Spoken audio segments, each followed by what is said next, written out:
Sebelumnya, Assalamualaikum warahmatullahi wabarakatuh.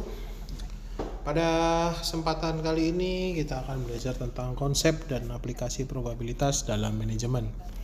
Seperti yang teman-teman tahu bahwasanya dalam manajemen ada mata kuliah yang disebut statistik, dan ini tidak jauh-jauh dari yang namanya probabilitas. Kenapa kita belajar ini?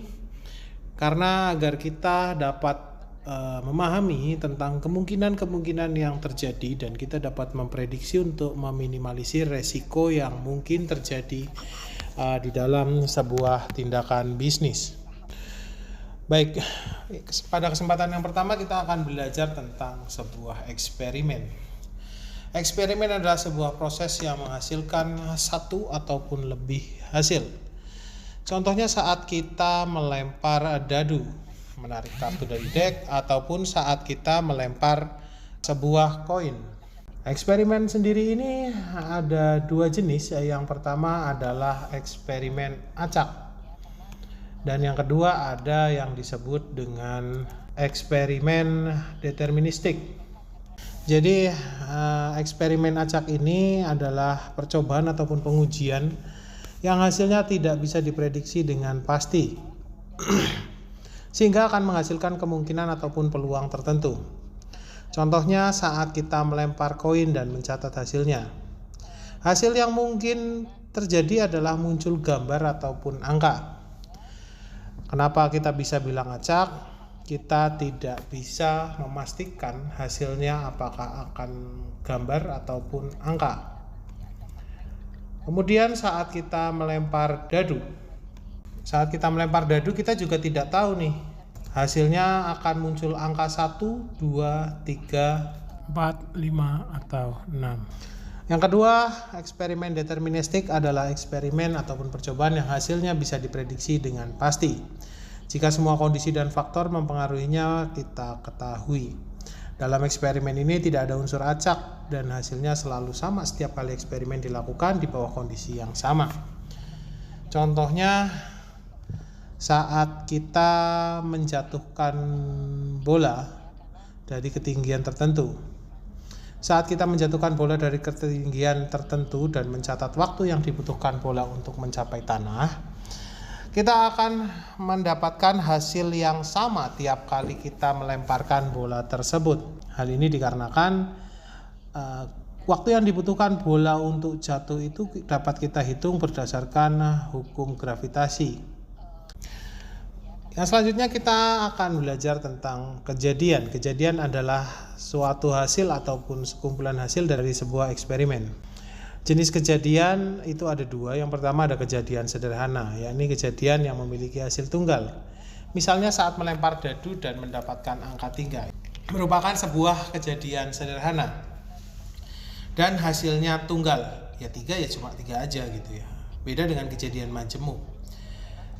Kejadian majemuk adalah sekumpulan hasil kalau misalnya kita ngelempar dadu dan kita mengharapkan dapat angka genap. Maka kemungkinannya kita mendapatkan di angka 2, 4, dan juga 6. Begitu juga sebaliknya jika kita eksperimennya untuk menghasilkan angka ganjil, mungkin bisa mendapat angka 1, 3, ataupun 5. Yang selanjutnya adalah ruang sampel. Ruang sampel adalah sekumpulan dari semua hasil yang mungkin dari suatu eksperimen. Dalam ruang sampel saat melempar dadu, ruang sampelnya adalah 1, 2, 3, 4, 5, dan juga 6. Sedangkan kalau kita melempar koin, ruang sampelnya adalah muncul angka ataupun gambar.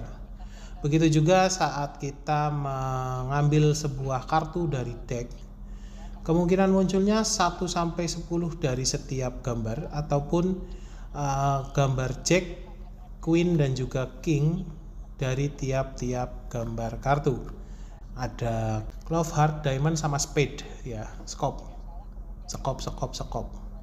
Kemudian dalam probabilitas kita juga mengenal yang namanya aturan probabilitas, di mana aturan probabilitas ini ada dua. Yang pertama ada penjumlahan dan juga perkalian.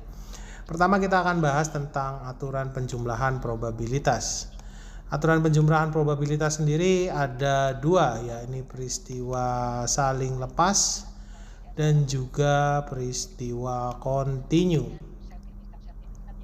Itu ya. Untuk rumusnya sendiri, probabilitas yang saling lepas itu tidak mungkin ada hasil yang sama. Sehingga rumusnya adalah PA/UB atau PA union B sama dengan PA plus PB. Ya. Kemudian yang kedua ada yang namanya peristiwa A dan B tidak saling lepas, yakni saat tidak mungkin seseorang untuk mengambil kejadian terjadi secara bersama-sama. Contoh aturan penjumlahan probabilitas peristiwa saling lepas. Sebuah dadu 6 sisi dilempar, kita perlu menentukan probabilitas mendapatkan angka 2 ataupun angka 5. Kejadiannya berarti kan ada 2. Saat kita mendapatkan angka 2 ataupun saat kita mendapatkan angka 5. Untuk menyelesaikan kasus ini kita bisa menghitung PA dan PB-nya dulu. PA-nya yaitu hanya muncul angka berapa tadi? Angka 2 dan PB-nya adalah hanya muncul angka 6. Sehingga kemungkinan PA adalah 1/6, hanya ada satu sisi angka 2 dari 6 angka yang ada di dadu. Begitu juga dengan PB. Karena A dan B adalah kejadian yang saling lepas atau tidak mungkin keluar bersama, maka PA/UB sama dengan PA ditambahkan PB atau 1/6 ditambahkan 1/6. Untuk penjumlahan bilangan pecahan sesuai hitungan yang dijumlahkan cukup yang atas, sehingga kita bisa tarik kesimpulan kemungkinannya adalah 2/6 atau 1/3 setelah disederhanakan. Yang kedua ada contoh kasus aturan penjumlahan yang saling lepas, yakni saat sebuah kotak berisi 10 bola. 10 bola ini ada 4 bola merah dan 6 bola biru. Kita perlu menentukan probabilitas mengambil bola merah ataupun bola biru. Berarti kejadian A-nya adalah mengambil bola merah dan kejadian B-nya adalah mengambil bola biru. Untuk menyelesaikan kasus ini kita perlu menghitung PA dan PB sama 4/10 untuk bola merah karena ada 4 dan PB-nya 6/10 karena bola birunya ada 6. Karena kejadian A dan B adalah kejadian yang tidak saling lepas atau mungkin menarik bola berwarna berbeda dari satu tarikan, maka kita perlu menghitung PA irisan B. Dalam hal ini PA irisan B-nya adalah 0 karena kita tidak bisa menarik bola merah dan biru sekaligus dalam satu tarikan.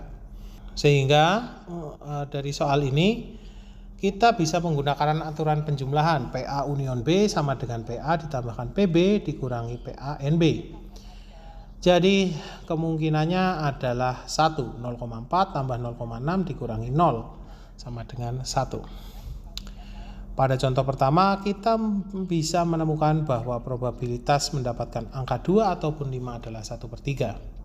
Sedangkan contoh yang kedua, probabilitas untuk menarik bola merah ataupun biru adalah 1, yang berarti pasti akan menarik salah satu dari 2 bola yang memiliki warna berbeda tersebut.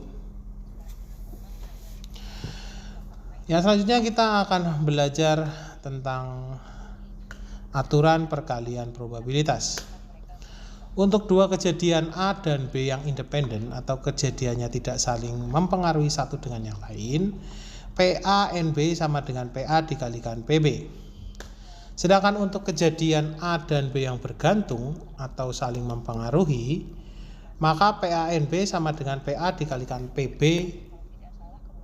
per A. PBA ya, bukan PB per A ya. Untuk lebih memahami kita akan melihat contohnya di sini. Contoh khas soal pertama, kejadian independen. Sebuah koin dilempar dan sebuah dadu 6 sisi dilempar. Tentukan probabilitas mendapatkan sisi kepala pada koin dan angka 4 pada dadu. Jadi kita melempar koin dan juga dadu bersamaan. Diharapkan kita bisa mendapatkan koinnya keluar gambar kepala ataupun keluar gambar, dan kejadian B-nya mendapatkan angka 4. Untuk menyelesaikan soal seperti ini kita perlu menghitung PA dan PB-nya. PA-nya jelas 1/2 karena kemungkinan keluar koin hanyalah kepala ataupun ekor, head atau tail, gambar ataupun angka. Sedangkan untuk dadu PB-nya kita bisa lihat 1/6 karena ada 1 dari 6 kemungkinan ya muncul angka 4. Karena A dan B adalah kejadian yang independen, maka PA irisan B sama dengan PA dikalikan PB, sama dengan 1/2 dikalikan 1/6. Sehingga kemungkinan keluar gambar dan juga angka 4 sebesar 1/12. Contoh soal yang kedua yaitu kejadian bergantung. Sebuah kotak berisi 5 bola merah dan 3 bola biru. Jika kita menarik 1 bola, kemudian tanpa mengembalikan menarik bola kedua, tentukan probabilitas menarik bola merah pertama dan bola merah kedua. Yang perlu kita pahami, kejadian A adalah menarik bola merah saat pertama kali kita mengambil bola merah. Kemudian kejadian yang kedua, kita menarik bola merah lagi setelah menarik bola merah yang pertama. Untuk menyelesaikan soal ini kita perlu menghitungkan PA-nya dulu. Kita perlu menghitung PA-nya yakni 5/8. Kenapa 5/8? Karena satu kotak berisi 8 bola dan bola merahnya ada 5. Setelah menarik bola merah pertama, jumlah bola dalam kotak menjadi 7 dengan 4 merah dan juga 3 biru. Sehingga PBA sama dengan 4/7. Kemungkinan menarik bola merah kedua setelah menarik bola merah pertama. Probabilitas B setelah A. Setelah itu baru kita gunakan aturan perkalian untuk kejadian bergantung tersebut. PA irisan B sama dengan PA dikalikan PB setelah A. Sama dengan tadi kan pertama 5/8 ya, karena ada 8 bolanya, kemudian dikalikan 4/7 karena bolanya tinggal 7, bola yang pertama tidak dikembalikan. Nah, kalau perkalian pecahan seperti ini kita perlu mengalikan atas dengan atas, bawah dengan bawah, sehingga hasilnya 20/56 atau setelah kita sederhanakan menjadi 5/14. Pada contoh pertama, probabilitas mendapatkan gambar dalam koin adalah 4 dan angka 4 pada dadu adalah 1/12. Sedangkan contoh kedua, probabilitas menarik 2 bola merah secara berurutan adalah 5/14. Terus kenapa kita perlu mempelajari probabilitas dalam manajemen? Karena di sini ada contoh aplikasi probabilitas dalam manajemen risiko dan keputusan bisnis. Jika kita mempelajari probabilitas, kita dapat mengidentifikasi dan menganalisis risiko dengan menggunakan probabilitas untuk memprediksi kemungkinan terjadinya peristiwa yang tidak diinginkan. Contohnya saat kita menghitung kemungkinan kegagalan produk untuk menentukan strategi untuk mengurangi risiko. Ataupun saat kita membuat sebuah keputusan bisnis, kita dapat menggunakan probabilitas untuk memperkirakan hasil dari keputusan yang diambil. Contohnya saat kita melakukan analisis risiko dan juga manfaat dalam meluncurkan produk baru. Penggunaan probabilitas dapat kita gunakan untuk menentukan harga yang optimal berdasarkan permintaan. Jadi kita bisa menentukan harga yang tepat, tidak terlalu mahal ataupun tidak terlalu murah. Baik, sepertinya itu yang bisa saya sampaikan dalam video probabilitas ini. Selanjutnya akan saya jelaskan tentang tutorial cara menghitung probabilitas menggunakan Microsoft Excel. Sekian yang bisa saya sampaikan. Terima kasih atas waktunya. Billahi taufiq wal hidayah. Assalamualaikum warahmatullahi wabarakatuh.